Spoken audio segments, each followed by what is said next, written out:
যে এটা অনেকটা দেশ বিরোধী অ্যাপ্রোচের মতো। আমি শুধু জানতে চাই তৃণমূল কংগ্রেসের কাছে যে আপনারা কি পশ্চিমবাংলাটাকে পশ্চিম বাংলাদেশ বানিয়ে ফেলেছেন? দিল্লির দাসত্বমুক্ত হয়েছে বাংলাদেশ, এবার পশ্চিমবাংলা হচ্ছে পশ্চিম বাংলাদেশ। ছাত্র জনতার গণ অভ্যুত্থানের মাধ্যমে বাংলাদেশ ভারতীয় আধিপত্য মুক্ত হয়েছে। দিল্লির দাসত্ব ও কর্তৃত্ব থেকে মুক্তি মিলেছে 18 কোটি বাংলাদেশির। এই দেশের জনগণ এখন স্বাধীনতার প্রকৃত স্বাদ পাচ্ছে। বাঙালিদের ইতিহাস হাজার বছরের সমৃদ্ধ ইতিহাস। বাঙালি জাতিকে কেউ বেশি দিন দমিয়ে রাখতে পারেনি। ভারতও বাংলাদেশকে বেশি দিন গোলাম করে রাখতে পারেনি। ঠিকই বাংলাদেশের জনগণ শিকড় থেকে উপড়ে ফেলেছে ভারতীয় আধিপত্যকে। এবার একই পথে হাঁটছে পশ্চিমবাংলা। ভারতীয় দাসত্বকে শিকড় থেকে উপড়ে ফেলে পশ্চিম বাংলাদেশ হচ্ছে। না, আমাদের কথা নয়, বরং পশ্চিমবাংলার মিডিয়া নিজেই এমনটা দাবি করছে। পশ্চিমবাংলায় ভারতীয় সেনাবাহিনীকে কোণঠাসা করে সিংহের মতো গর্জন দিচ্ছেন মমতা ব্যানার্জি। এ নিয়ে কি বলছে পশ্চিমবাংলার মিডিয়া, আসুন তা দেখি। যে ধরনের আচরণ সরকার করতে শুরু করলেন তাতে তো আমি মাঝে মধ্যে মনে করতে শুরু করলাম যে এটা আমাদের দেশ থেকে কেউ করছেন, এটা তো মানে কল্পনার অতীত। তবে আমি আশ্চর্য হইনি, তার কারণ আপনারা লক্ষ্য করে দেখবেন যে এই সরকার সরাসরি সরকারের মুখ্যমন্ত্রী প্রকাশ্যে কলকাতায় দাঁড়িয়ে আর্মিকে বলেছেন, আর্মি ওনাকে দেখে নাকি ছুটে পালিয়ে যাচ্ছে।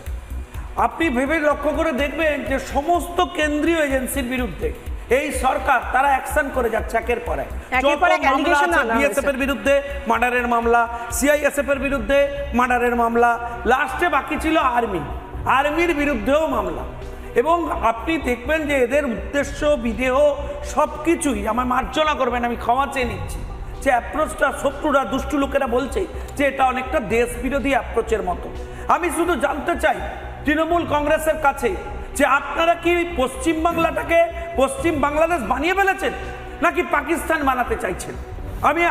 আপনারা চাইছেন কি? আর আমি আপনাকে একটা কথা বলি, শুনুন, এদের দুটো ইন্টারেস্ট একসাথে মিলে গেছে। এক, দেশ বিরোধী ইন্টারেস্ট, আর দুই, পূজা না করতে দেওয়ার ইন্টারেস্ট। আমি এই কথাটা বলছি কেন, আপনারা বা তৃণমূলের লোকেরা রেডে করে উঠতে পারেন। আপনাকে আমি কয়েকটা উদাহরণ দিই। আপনি একটা 24 পরগনার সাগরের কাছে পুজো কমিটির থিম বন্ধ করে দিয়েছে, পুজো বন্ধ করে দিয়েছে দেখাচ্ছেন।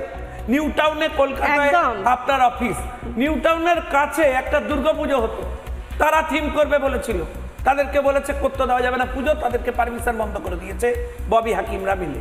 আমার প্রশ্ন যে যারা বলেন যে বাংলায় দুর্গাপুজো হচ্ছে, দুর্গাপুজো নিয়ে আপত্তির কিছু নেই, তাদের কাছে আমি জানতে চাই যে কেন প্রায় 13-14টা ক্লাব, 13-14টা অর্গানাইজেশনকে ছুটে যেতে হয়েছে সরাসরি কলকাতা হাইকোর্টে পুজো করবার জন্য? সবার সামর্থ্য এই প্রশ্নগুলো একের পর এক উঠবে শঙ্কুবাবু। মমতা ব্যানার্জি অনেক আগেই নরেন্দ্র মোদী ও অমিত শাহকে হুঁশিয়ারি দিয়ে বলেছিলেন পশ্চিমবাংলাকে তিনি গুজরাট কিংবা দিল্লির দাস হতে দিবেন না। এটা যে কেবল তার রাজনৈতিক বয়ান ছিল না, বরং দীর্ঘ পরিকল্পনা ও স্বপ্নের অংশ, এখন তা পরিষ্কার হয়ে গিয়েছে। এবার ভারতের সেনাবাহিনীকে এক হাত নিলেন পশ্চিমবাংলার মুখ্যমন্ত্রী। দিল্লি সেনাবাহিনী বাঙালি জাতীয়তাবাদদের দেখলেই ভয় পায়, এমনটাই দাবি করছেন তিনি। ভারতীয় সেনাবাহিনী যারা ভারতের কাছে হিরো সেজে থাকে, তাদের মুখোশ খুলে ফেলেছেন তিনি। পশ্চিমবাংলাকে বাংলাদেশ করার মিশনে বড় বাধা দিল্লির আর্মি। তাই প্রথমে দিল্লির আর্মির বিরুদ্ধে ময়দান তৈরি করছে পশ্চিমবাংলা। পশ্চিমবাংলার স্বাধীনতা সংগ্রামে পাক হানাদার বাহিনীর মতো ভারতীয় সেনাবাহিনীও ভূমিকা নিতে পারে। পশ্চিমবাংলার ভাইদের আক্রমণ করা হলে বসে থাকবে না বাংলাদেশও। আমাদের রক্তের শেষ বিন্দু পর্যন্ত পশ্চিমবাংলার ভাইদের হয়ে লড়াই করে যাব। একমত হলে কমেন্ট বক্সে ইয়েস লিখে জানিয়ে দিন আমাদের। সেই সাথে ভিডিও শেয়ার করে দেখার সুযোগ করে দিন আপনার বন্ধুদের। পরবর্তী ভিডিও দেখার আমন্ত্রণ জানিয়ে বিদায় নিচ্ছি আজ। আল্লাহ হাফেজ।